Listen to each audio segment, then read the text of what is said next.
Good evening, আশা করি আপনারা সবাই ভালো আছেন। আলহামদুলিল্লাহ আমিও ভালো আছি। আজকে মূলত আমরা আলোচনা করব যারা মূলত বিদেশে আছেন, তো আপনাদের বাংলাদেশে জমি জমা রয়েছে, আপনারা চাচ্ছেন কিছু জমি বিক্রয় করতে অথবা লোন নিতে অথবা কাউকে দান করার জন্য। সেক্ষেত্রে আপনি মূলত বিদেশে বসে কিভাবে এই কাজগুলো করবেন। হ্যাঁ ভিউয়ার্স, এগুলো করার মূলত সহজ উপায় রয়েছে। আপনি বিদেশে আছেন, প্রবাসী, ওখানে গ্রিন কার্ডধারী, অথবা আপনি ওখানে জব করছেন, কাজ করছেন, ব্যবসা করছেন, তো সেক্ষেত্রে আপনার বাংলাদেশে আসা হয় না বা বাংলাদেশে আসা আপনার জন্য দুষ্কর হয়ে গেছে, আপনি ওখানে সেটেল।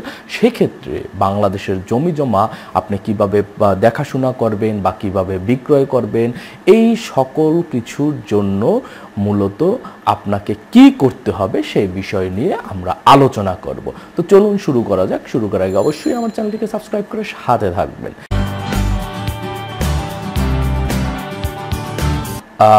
আপনি যদি বিদেশে থাকেন বা প্রবাসী হয়ে থাকেন, তো সেই ক্ষেত্রে আপনি কি করবেন? আপনি মূলত পাওয়ার অফ অ্যাটর্নির মাধ্যমে কাউকে ক্ষমতা প্রদান করবেন। পাওয়ার অফ অ্যাটর্নি দুই ধরনের হতে পারে, একটি সাধারণ পাওয়ার অফ অ্যাটর্নি এবং আরেকটি বিশেষ ক্ষমতা সম্পূর্ণ পাওয়ার অফ অ্যাটর্নি।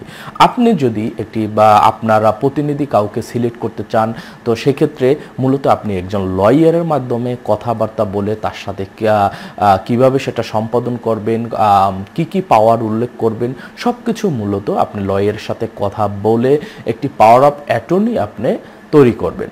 তো তৈরি করার পরে কি হবে, বাংলাদেশে বসে যখন সেটা তৈরি হবে, সেটা আপনাকে ছবিযুক্ত, আপনার ছবি সহ, আপনার সকল ইনফরমেশন সহ এবং আপনার যে সকল জমি জমা মূলত পরিচালনা অথবা বিক্রয় করবেন অথবা লোন নেবেন, সেই সকল জমি জমার তফসিল উল্লেখ করে, জমির দাগ খতিয়ান মৌজা উল্লেখ করে দেন একটা দলিলের অনুলিপি তৈরি করে আপনার কাছে কুরিয়ার করে পাঠাবে।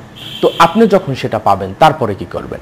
আপনি যখন এই দলিলের কপিটি পাবেন, অনুলিপি কপিটি পাবেন, তখন আপনি যাবেন বাংলাদেশ এম্বাসিতে। বাংলাদেশ এম্বাসিতে যে অ্যাম্বাসেডর বা কনসিউলের সামনে বসে আপনি মূলত সেটা স্বাক্ষর করবেন।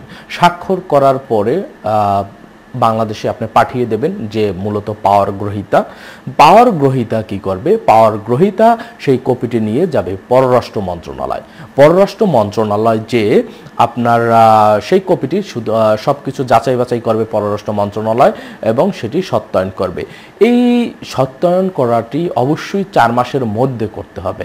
পররাষ্ট্র মন্ত্রণালয় সত্যায়ন করার পরে আপনার এই কপিটি পাঠিয়ে দেবে ডিসি অফিসে। ডিসি অফিসের রেভিনিউ শাখায় এটি যাচাই বাছাই করবে এবং পররাষ্ট্র মন্ত্রণালয় খোঁজ খবর নেবে। যখন সব কিছু ঠিকঠাক থাকবে, তখন আপনার এসিল্যান্ডে পাঠানো হবে সকল তথ্য যাচাই বাছাই করার জন্য, জমির অবস্থান এবং সব কিছু ঠিক আছে কিনা সেগুলো যখন দেখবে যে না আপনার সকল তথ্য ঠিক আছে, তখন কি হবে? তখন আপনার ওই দলিলটাকে মূলত অনুলিপিতে তখন 2000 টাকার স্ট্যাম্প লাগানো হবে। তখন এই কপিটি আপনাকে নিয়ে যেতে হবে বা পাঠানো হবে রেজিস্ট্রি অফিসে, সাব রেজিস্ট্রি অফিসে তখন এটি দলিল সম্পাদন করবেন। তো এইভাবেই মূলত পাওয়ার অফ ক্ষমতাটি আপনি প্রাপ্ত হবেন এবং যে দাতা বিদেশে থাকে, বিদেশ প্রবাসী, সে মূলত আপনাকে পাওয়ার অফ অ্যাটর্নি দিতে পারবে এবং এই পাওয়ার অফ অ্যাটর্নি দিয়ে আপনি মূলত জমি ক্রয় বিক্রয় লোন এগুলো নিতে পারবেন।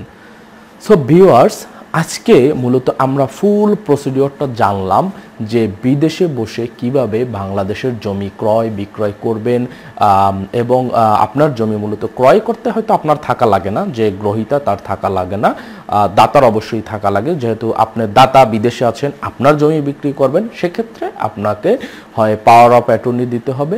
সো এই রকমের ভাবে যদি আপনি পাওয়ার অফ অ্যাটর্নি প্রদান করেন, তাহলে যে গ্রহীতা সে আপনার জমি ক্রয় বিক্রয় করতে পারবে। সো ভিউয়ার্স, ভালো থাকবেন। আল্লাহ হাফেজ।